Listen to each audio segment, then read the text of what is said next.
This channel does not promote any violent, harmful, or illegal activities. All content provided by this channel is meant for an educational purpose only.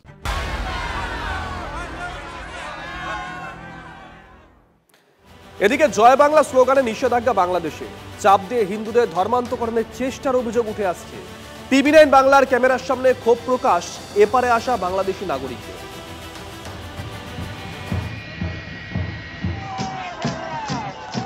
1971 সালে শেখ মুজিবুর রহমান বাংলাদেশ স্বাধীনতার সময় slogan তুলেছিলেন জয় বাংলা। 2020 সালে জয় বাংলা স্লোগানকে বাংলাদেশের জাতীয় স্লোগানের মর্যাদা দেওয়া হয়। জয় বাংলা আর জাতীয় স্লোগান নয়, বঙ্গবন্ধুকে মুছে দিতে মরিয়া নতুন বাংলাদেশ। তবে অনেক বাংলাদেশি এই সিদ্ধান্ত মেনে নিতে পারছেন না। এই যে বাংলাদেশের মানুষজনরা আসছেন পেট্রাপোল সীমান্তে, তারা কিন্তু মর্মাহত, কারণ ইতিমধ্যে জয় বাংলা আর বলা যাবে না। জয় বাংলা এক প্রকার নিষিদ্ধ হয়ে যাচ্ছে, কারণ জয় বাংলা বললে তাদের উপরে টর্চার হচ্ছে, অত্যাচার হচ্ছে, এমন কথাও বলছেন বাংলাদেশের মানুষজন। ইউনূস তো মানে পাকিস্তানপন্থী, এই জন্যই জয় বাংলা তুলে দিতেছে, অনেক কিছুই তুলে দিতেছে সে। হ্যাঁ, জয় বাংলা স্লোগান ছিল জাতীয় আর কি। আর মন তো খারাপ হইবে স্বাভাবিক। হ্যাঁ, আমাদের মন তো খারাপ অবশ্যই হবেই, যেহেতু আমরা ছোট থেকে যখন শুনে আসছি স্বাধীনতার ঘোষক শেখ মুজিবুর রহমান, তখন তো আমরা তো জয় বাংলা স্লোগান তো বলে আসছি। ফুলবাড়ি সীমান্ত হয়ে পুরনো ভিসা নিয়ে প্রতিদিন বাংলাদেশিরা ভারতে আসছেন। তাদের দাবি বদলে গেছে বাংলাদেশ। রবীন্দ্রনাথের মুক্তি, নজরুলের মুক্তি, মন্দিরগুলা শরিয়ত আইন লাগু করতে চাইছে। হ্যাঁ, এদিকে বাংলাদেশ সীমান্তে নজরদারি বাড়াচ্ছে বিএসএফ।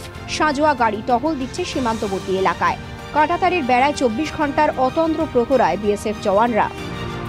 প্রসেনজিৎ চৌধুরী ও দীপঙ্কর দাসের রিপোর্ট, টিভি9 বাংলা। বাংলাদেশের সামরিক বাহিনীর অবস্থা এর থেকে খুব একটা ভালো নয়। ভারতের থেকে, চীনের থেকে চেয়ে চিনতে কয়েকটা যুদ্ধজাহাজ পেয়েছিল, তা দিয়েই কোনো মতে নিজেদের উপকূল সামলায় বাংলাদেশ। কিন্তু এবার বাংলাদেশের মহাবিপদ। নাফ নদের ওপারে বদমেজাজি আরাকান আর্মি পৌঁছে গেছে। ইউনূস সরকার কি বুঝতে পারছে বিপদটা? ঘরে বাইরে আরো অস্বস্তিতে পড়েছে বাংলাদেশ। চট্টগ্রাম ডিভিশনের কক্সবাজারের নিরাপত্তা নিয়ে প্রবল চাপে রয়েছে বাংলাদেশি সেনা। টেকনাফ সেন্ট মার্টিন রুটে বন্ধ হয়ে গেছে নৌ পরিবহন। থমকে বাংলাদেশের পর্যটন। মৎস্যজীবীদেরও রুজি রুটিতে টান পড়ছে।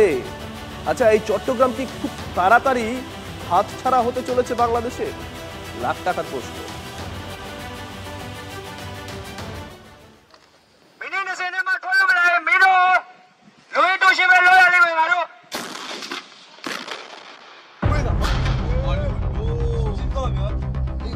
একেই বলে গোঁদের ওপর বিস্ফোরা। ঠুটো জগন্নাথ ইউনূস সরকারের নাকের ডগায় ভারত বিরোধী কাজকর্ম চলছে। বিএনপি জামাত নিত্য উস্কানি দিচ্ছে। কখনো বলছে 7 সিস্টার্স আলাদা করে দেবে, 4 দিনে কলকাতা দখল করে ফেলবে। শেষ পাতে মিষ্টির মতো বাংলা, ওড়িশা, বিহারও তাদের চাই। আরও কত কি। আরে দাদা, ভারতের কথা ভারতকেই ভাবতে দিন না। প্রশ্ন হচ্ছে, আপনারা নিজেদের অখণ্ড রাখতে পারবেন তো? চট্টগ্রাম হাতছাড়া হয়ে যাবে না তো? কারণ চট্টগ্রাম ডিভিশনের কক্সবাজারে নাফ নদের ওপরেই দাঁড়িয়ে রয়েছে মায়ানমারের দুর্ধর্ষ আরাকান আর্মি। বাংলাদেশের সঙ্গে মায়ানমারের সীমান্ত 271 কিলোমিটার লম্বা। এর অধিকাংশটাই এখন আরাকান আর্মির দখলে। রাখাইন প্রদেশের গুরুত্বপূর্ণ মংডো শহরে ঘাঁটি গেড়েছে তারা। মাঝে শুধু নাফ নদ, যেখানে ইতিমধ্যেই নৌ পরিবহনে নিষেধাজ্ঞা জারি করেছে আরাকান আর্মি।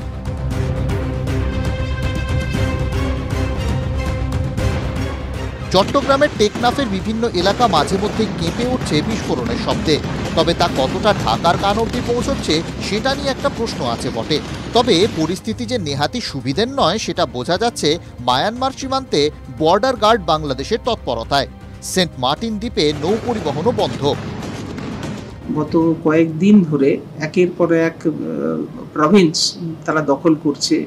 মায়ানমার জুন্তাকে একটা চরম সংকটের মুখে ঠেলে দিয়েছে। এই মতো অবস্থায় এই আরাকান বাহিনীর অগ্রসর হওয়া এবং মায়ানমারের মাটিতে সক্রিয় হওয়া, এটা কিন্তু বাংলাদেশের পক্ষে আমি বলবো একটা সমস্যা, বা বর্তমানে বাংলাদেশের যে পরিস্থিতি, সেই পরিস্থিতি খানিকটা বাধাপ্রাপ্ত করতে পারে। মায়ানমারের জনজাতিগুলোর যে সমস্ত অস্ত্রধারী বাহিনী আছে তার মধ্যে সবচেয়ে শক্তিশালী আরাকান আর্মি। গত ৮ মাস ধরে তারা সংঘর্ষ চালিয়ে আসছে মায়ানমারের জুন্টা সরকারের বিরুদ্ধে, আর সেই সংঘাতে রোহিঙ্গারা ছিল জুন্টার পক্ষে। স্বাভাবিকভাবে এখন রোহিঙ্গাদের ওপর রাগ আরাকানদের। আর বিশ্বের সবচেয়ে বড় রোহিঙ্গা শরণার্থী শিবির কোথায় জানেন? কক্সবাজারের কুতুপালং ক্যাম্প। আনুমানিক ৮ লক্ষের বেশি রোহিঙ্গা শরণার্থী থাকে সেখানে। এই রোহিঙ্গা শরণার্থীদের ফেরাতে চায় না মায়ানমার সরকার, তা প্রবল প্রভাব ফেলেছে বাংলাদেশের অর্থনীতিতে।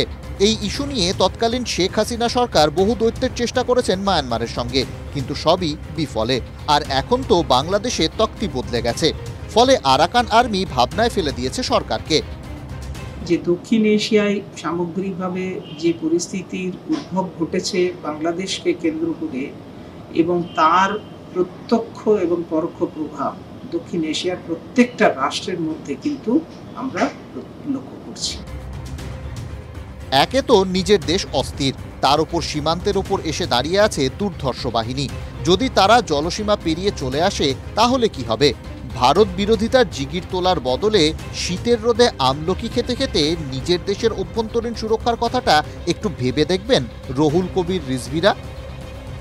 যখন আগে থেকেই রোহিঙ্গা সমস্যা নিয়ে ঢাকা নাজেহাল, তখন বাংলাদেশের পূর্ব প্রান্তে আবারও মায়ানমারের অশান্তি, যখন দেশের অভ্যন্তরে পুলিশ প্রশাসন সরকার এমনকি সেনাবাহিনীর ভূমিকা প্রশ্নের মুখে রয়েছে, তখন নতুন করে বাংলাদেশের জন্য যে আরও বড় বিপদ ঘনাতে চলেছে তা ইতিমধ্যেই স্পষ্ট।